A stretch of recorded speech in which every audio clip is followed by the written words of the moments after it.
All right, this continues section 4.1. We were talking about like terms. So let's finish up our example here. We were to example number 7, part B, and we had decided that the numeric coefficients didn't make any difference in telling if the like terms, it was just the variables. So two z's, exactly the same, so those were alike.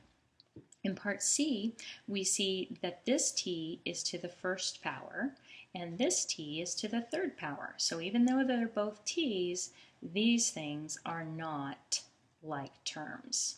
And then on our next problem, again, we're looking for variables. We don't want to confuse the numbers, right? It's the variables. So there's no w here, and there is there.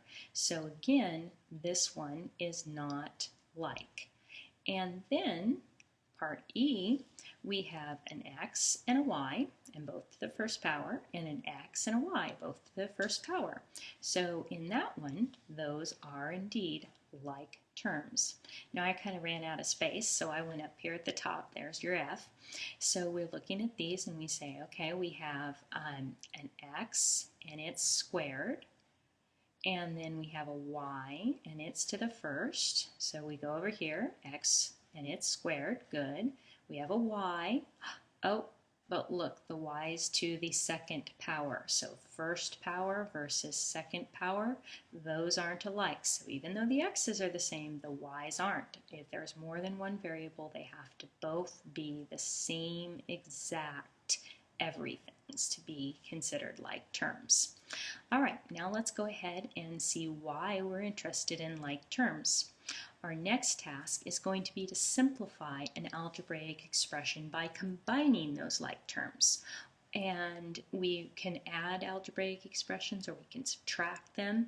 And what we're going to remember is that the terms were separated by addition signs. And so if we have subtraction signs, we can change to addition, and that'll make our life just that much easier.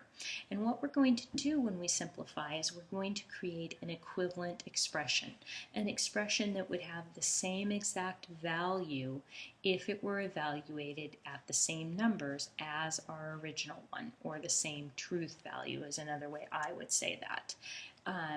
So we have the process for doing simplifying algebraic expressions as change all subtraction to addition, use the distributive property when it's necessary to create individual terms.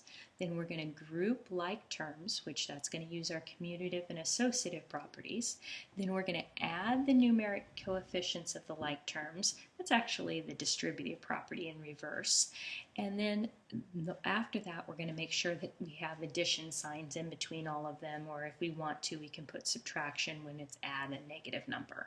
So example number 11 here, we're going to simplify this expression. So we want to, first of all, expand it out. So example 11, we're going to use the distributive property to make it into two terms. So 2x plus 3 is going to get simplified by distribute, distribute. So we have 2 times x plus 2 times 3, which is 6.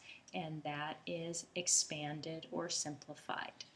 Okay, now let's go look at the next one, example number 12.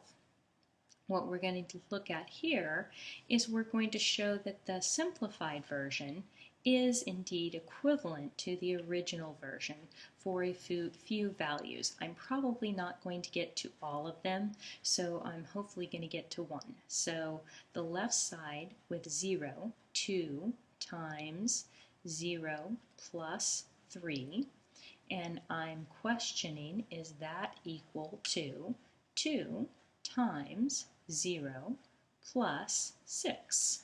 So here order of operation prevails, so that's 3 back in parentheses, so we show the multiplication. 2 times 3 is 6, 2 times 0 is 0, and so 0 plus 6 is 6, and therefore we see 6 is equal to 6. That's true. Now let's do it for another value. Let's do it for 1. So 2 times 1 plus 3, and then does that equal 2 times 1 plus 6?